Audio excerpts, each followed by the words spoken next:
Hello बच्चों, आज हम हिंदी में पाठ 4 कथनी और करनी उस पूरे चैप्टर को हमने एक बार पढ़ लिया है, रीड कर लिया है। आई होप आप लोगों ने घर पे उसको रीड किया होगा। ठीक है, उस चैप्टर के अंदर मैंने आपको समझाया कि कथनी और करनी में फ़र्क नहीं रखना चाहिए। जैसा कि हम बोलते हैं तो उसको करके भी दिखाना चाहिए, उन दोनों में फ़र्क नहीं होना चाहिए। आज हम उसी चैप्टर के जो शब्दार्थ हैं उसको देखेंगे सबसे पहले, जो कि आपको स्क्रीन के ऊपर भी दिखाई दे रहे हैं, और ये आपकी टेक्स्ट बुक के अंदर पेज नंबर 23 के ऊपर है। ठीक है, इसमें सबसे पहला शब्दार्थ जो है, ये शब्दार्थ है, उसमें पहला है संवारा। तो संवारा को कहते हैं सजाया। क्या कहते हैं? सजाया। फिर है अंतर, यानी भेद, फर्क। दो चीज़ें होती है, उनमें कितना फ़र्क दिखाई देता है कई बार, तो वो कहलाता है अंतर, डिफरेंस। फिर है पार्क। पार्क यानी बगीचा या बाग। ठीक है, जहाँ पर बच्चे खेलते हैं, लोग वॉक करते हैं, वो जगह। उसके बाद है कतार। क्या है? कतार यानी पंक्ति, लाइन जैसे बनी होती है ना लोगों की, वो कहलाती है कतार। हम कोई भी चीज़ जैसे बिल जमा करवाने जाते हैं तो लाइन में खड़े रहते हैं, तो उसको क्या कहा जाता है? कतार कहा जाता है। उसके बाद है वर्जित, यानी निषेध, मनाही। वर्जित यानी कोई भी ऐसा काम जो कि नहीं करना है, मनाही है जिसमें, वो कहलाता है वर्जित। ठीक है, जैसे बस में लिखा होता है धूम्रपान वर्जित है, वर्जित यानी मना है। उसके बाद एक कंडक्टर, परिचालक। चालक जो होता है, जो ड्राइवर होता है, उसके अलावा एक परिचालक भी होता है जो कि टिकट वगैरह लेता है, उसे कहते हैं कंडक्टर। उसके बाद है शीघ्र। शीघ्र यानी जल्दी, फटाफट जिसे कहते हैं। तपाक से, जोश के साथ, जल्दी से, एकदम जोश के साथ कोई काम करते हैं ना, तो वो क्या कहलाता है? तपाक से। पोता यानी पुत्र का पुत्र। पुत्र का पुत्र क्या कहलाता है? पोता कहलाता है। प्रतीक्षा यानी इंतज़ार, वेट करना। राशि, राशि यानी रकम। ठीक है, रुपया पैसा जो होता है ना, वो क्या कहलाता है? रकम कहलाती है। उसके बाद आचरण यानी व्यवहार, आपका जो बिहेवियर है वो क्या कहलाता है? हिंदी में आचरण, और उसे दूसरा क्या कहते हैं? व्यवहार। सदैव, सदा के लिए, हमेशा के लिए। सदैव यानी हम कई बार बोलते हैं ये सदैव बोलता रहता है, तो वो क्या कहलाता है? हमेशा बोलता रहता है, सदा के लिए। ठीक है, तो ये थे शब्दार्थ। अब इसमें मुहावरे हैं, उनको भी हम देख लेते हैं। यह है मुहावरे। सबसे पहला है गुणों की खान, यानी बहुत गुणी। बहुत सारे जिसमें गुण होते हैं वह बहुत गुणी कहलाता है। उसके बाद पानी पानी हो जाना, तो बहुत लज्जित होना।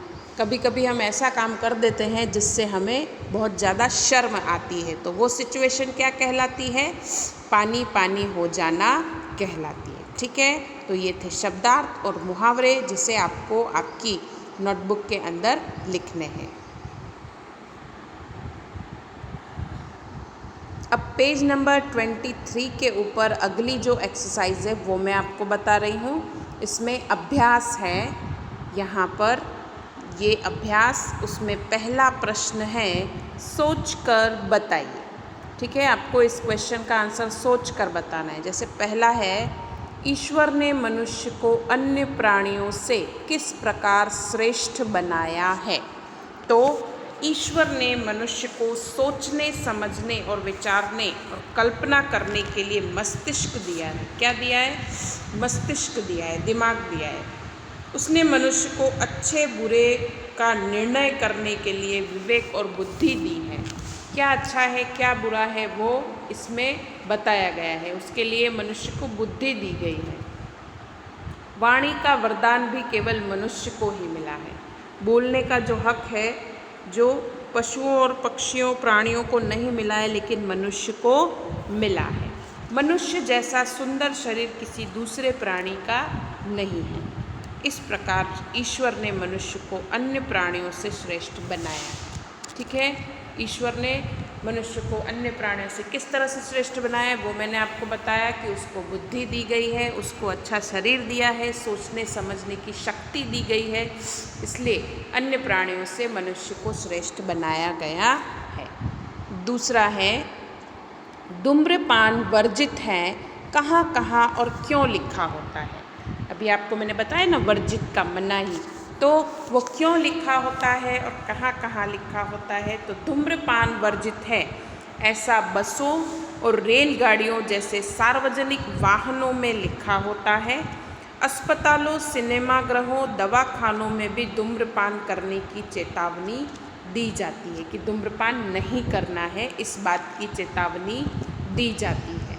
बाग बगीचे, पुस्तकालय, प्रतीक्षालय, धर्मशाला और सार्वजनिक शौचालय आदि स्थानों पर ऐसी पट्टियाँ लगी होती है। कहाँ कहाँ पर लगी होती है उसके बारे में इसमें बताया गया है कि पुस्तकालय, प्रतीक्षालय, धर्मशाला, सार्वजनिक शौचालय में इस तरह से लिखा होता है।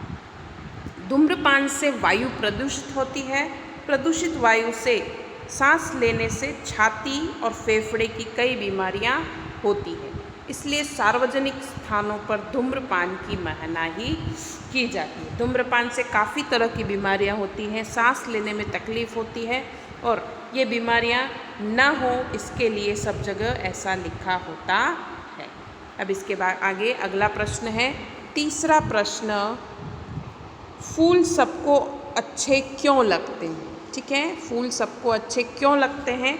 तो फूल रंग बिरंगे होते हैं। सुबह आप उठते हैं तो कई बार आपको फूल देख के बहुत खुशी मिलती है। ठीक है, तो वो रंग बिरंगे होते हैं, उनमें से मन भावनी सुगंध निकलती है, जो हमें पसंद होती है ऐसी सुगंध आती है। फूल प्राकृतिक गहनों का काम करते हैं। फूलों के तोरणों से स्थान और फूलों की मालाओं से मूर्तियों की शोभा बढ़ जाती है। हम फूलों का इस्तेमाल तोरण बनाने में भी करते हैं, भगवान की सेवा पूजा में भी करते हैं, उनके श्रृंगार में भी करते हैं। फूलहार का उपयोग विशिष्ट व्यक्ति का सम्मान करने में होता है। कई बार सम्मान करने के लिए हम गुलदस्ता भी देते हैं, माला भी पहनाते हैं। अपने इन गुणों और उपयोगों के कारण फूल सबको अच्छे लगते हैं। अपने जो ये फूल के जो गुण हैं, उपयोग हैं, उनके कारण फूल सबको अच्छे लगते हैं। ठीक है, उसके बाद चौथा है, लोग कहाँ कहाँ कतार में खड़े रहते हैं। आपने देखा होगा कई जगह लाइन में लोग खड़े होते हैं, तो ज़्यादातर कहाँ कहाँ होते हैं। तो लोग ट्रेन, सर्कस, प्रदर्शनी और सिनेमा के टिकट के लिए कतार में खड़े होते हैं। जहाँ जहाँ पर टिकट लगती है उसके लिए कतार में खड़े रहते हैं। राशन की दुकानों से राशन लेने के लिए भी लोगों को कतार में खड़ा रहना पड़ता है। फिर लाइट या टेलीफोन के बिल भरने के लिए भी लोग कतार में खड़े रहते हैं। बस में चढ़ने के लिए भी यात्री कतार में खड़े रहते हैं। शहरों में मॉल में की गई खरीदी का बिल चुकाने के लिए कतार लगती है।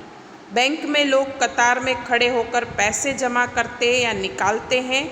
इस प्रकार लोग आवश्यकता के अनुसार अलग अलग स्थानों पर कतार में खड़े रहते हैं। जहाँ जहाँ पर भी बिल देने का होता है या बिल भरने का होता है, तो ऐसी जगह पर कतार में लोग खड़े रहते हैं। राशन की दुकान में भी कतार में लोग खड़े रहते हैं। ठीक है, अपनी बारी का इंतज़ार करने के लिए लोगों को क्या करना पड़ता है, लाइन में खड़ा रहना पड़ता है। कोई फॉर्म जमा करवाना है तो भी लाइन में खड़ा रहना पड़ता है। ठीक है, तो ये सब थे प्रश्नोत्तर जिनको आपको नोटबुक में लिखना रहेगा। उसके बाद दूसरा प्रश्न है, विराम चिन्ह और उनके नाम की जोड़ बनाइए। ठीक है, आपको क्या करना है, विराम चिन्ह और उनके नाम की जोड़ बनानी है। तो इसमें सबसे पहले जो विराम चिन्ह जो बताया गया है ये वाला, ये है प्रश्न सूचक चिन्ह। ये वाला कौन सा है, प्रश्न सूचक चिन्ह। इसमें 4 के नंबर के ऊपर है, तो मैंने यहाँ पर 4 लिखा है। ठीक है, उसके बाद अगला जो चिन्ह है वो है पूर्ण विराम। वाक्य खत्म होता है ना, तब लगाते हैं पूर्ण विराम। इसे इस तरह से नाम के साथ जोड़ेंगे हम, और ये 5 नंबर के ऊपर है, इसलिए मैंने यहाँ पर 5 लिखा है। उसके बाद अगला है ये वाला उद्गार चिन्ह या विस्मय चिन्ह। किसी भी बात में उद्गार या विस्मय आता है तब इस चिन्ह का इस्तेमाल किया जाता है। जैसे अरे वाह, तो वो क्या कहलाता है? उद्गार चिन्ह कहलाता है। अगला है अल्प विराम। ठीक है, उद्गार का ये रहा। अब ये है अल्प विराम। थोड़ी सी देर रुकने के लिए जिसका इस्तेमाल करते हैं तो वो कहलाता है अल्प विराम। जैसे कोई भी बात बोल रहे हैं हम और बोलते बोलते थोड़ा सा गैप देना है, ठीक है, तो उस समय इसका इस्तेमाल किया जाता है। एग्ज़ाम्पल के लिए जैसे एक एग्ज़ाम्पल हम ऐसे ले सकते हैं, बसों में लिखा होता है धूम्रपान वर्जित है। तो बसों में लिखा होता है, वहाँ पर हम कॉमा लगाएंगे, फिर आगे की बात करेंगे। ठीक है, इस तरह से वाक्य में कॉमा का इस्तेमाल या अल्प विराम का इस्तेमाल होता है। ठीक है, ये 6 नंबर पे है। उसके बाद ये वाला चिन्ह अवतरण चिन्ह कहलाता है। ये रहा अवतरण चिन्ह। ठीक है, किसी की कही गई बात को पूरा का पूरा यों का यों बोलना हो तो उस समय अवतरण चिन्ह का इस्तेमाल किया जाता है कि इसने ये बात बोली है। उसके बाद लास्ट में है योजक चिन्ह। ठीक है, योजक चिन्ह, किसी बात में 2 शब्दों को एक साथ जोड़ के बोलना हो तो उस समय योजक चिन्ह, एक दूसरे से संबंध रखते हैं वो शब्द, उसे उस समय योजक चिन्ह का इस्तेमाल करते हैं। जैसे माता पिता भाई बहन, उनके बीच में हम योजक चिन्ह का इस्तेमाल करते हैं। ठीक है, जैसे एग्जाम्पल के लिए ऊपर की तरफ यहाँ पर है कहाँ कहाँ, तो उसके बीच में भी योजक चिन्ह लगाया गया है। ठीक है, तो इस तरह से आपको भी आपकी टेक्स्ट बुक के अंदर ये चीज़ कंप्लीट करनी है, उसको मैच करना है। अब आज की हमारी जो लास्ट एक्सरसाइज है वो ये है कि वाक्यों को पढ़कर उचित विराम चिन्ह का प्रयोग कीजिए। वाक्यों को पढ़ना है और उचित विराम चिन्ह का उपयोग करना है। तो सबसे पहला वाक्य है फूल तोड़ना मना है। तो इसमें एक जो चिन्ह बताया है मैंने, इसमें दिख भी रहा है आपको, वो मैंने आपको पूर्ण विराम का चिन्ह है ये वाला। ठीक है, फिर दूसरा है वाह कितना सुंदर दृश्य है। तो ये उद्गार और विस्मय वाले चिन्ह है, ये वाला और ये वाला। ठीक है, उसके बाद तीसरा है बसों में लिखा होता है, देखो कॉमा लगाया है यहाँ पर, धूम्रपान वर्जित है। फिर इस धूम्रपान वर्जित है को इन्वर्टेड कॉमा में लिया है अवतरण चिन्ह में। चौथा है धारा रात दिन पढ़ती रहती है। वाक्य पूरा हुआ, इसलिए पूर्ण विराम और उसके बाद रात दिन के बीच में योजक चिन्ह का इस्तेमाल हुआ है। पांचवा है पौधे बारिश में ही क्यों लगाए जाते हैं। क्वेश्चन करते हैं हम किसी को तो क्वेश्चन मार्क का इस्तेमाल होता है। ठीक है, कि पौधे बारिश में ही क्यों लगाए जाते हैं। इस तरह से इनमें जहाँ जहाँ पर जो जो विराम चिन्ह हैं उनका आपको इस्तेमाल करके इस एक्सरसाइज को टेक्स्ट बुक के अंदर ही कंप्लीट करना है, नोटबुक में नहीं लिखना है। आपको सिर्फ और सिर्फ इसके जो विराम चिन्ह हैं उनको ही टेक्स्ट बुक में लगाना है कि कहाँ कौन सा विराम चिन्ह आएगा। ठीक है, इतना आपको होमवर्क में करना रहेगा टेक्स्ट बुक में ही। अब आज आपके होमवर्क के अंदर आपको शब्दार्थ लिखने हैं चैप्टर का नाम और नंबर डालकर। उसके बाद ग्रामर की नोटबुक में मुहावरे लिखने हैं। किस नोटबुक में? ग्रामर की नोटबुक में मुहावरे लिखने हैं चैप्टर का नाम और नंबर डालकर। ये हिंदी की नोटबुक में लिखना रहेगा। उसके बाद अगली जो एक्सरसाइज है, ये एक्सरसाइज जो है वो आपको नोटबुक में लिखनी रहेगी। मैं आपको सेंड करूँगी इसके आंसर और आपको नोटबुक में लिखना रहेगा। उसके बाद ये वाली एक्सरसाइज आपको टेक्स्ट बुक के अंदर ही कंप्लीट करनी है, नोटबुक में नहीं लिखनी है। ये एक्सरसाइज जो है सिर्फ और सिर्फ टेक्स्ट बुक में ही करनी है, नोटबुक में नहीं करनी है। और लास्ट ये एक्सरसाइज आपको इसी टेक्स्ट बुक के अंदर कंप्लीट करनी है, नोटबुक में नहीं लिखनी है। जितना टेक्स्ट बुक में है उसको टेक्स्ट बुक में ही कंप्लीट करना है। मैं बोलूँ तो ही नोटबुक में आपको लिखना है। तो ये जो एक्सरसाइज है उसको आपको टेक्स्ट बुक में कंप्लीट करना है। सिर्फ और सिर्फ जहाँ जहाँ पर जिस विराम चिन्ह का उपयोग होता है वो आपको लगा देना है। ठीक है, तो इतना होमवर्क आपको आपकी नोटबुक के अंदर करना रहेगा। ठीक है, आई होप आप लोगों को मेरी बात समझ में आई होगी। धन्यवाद।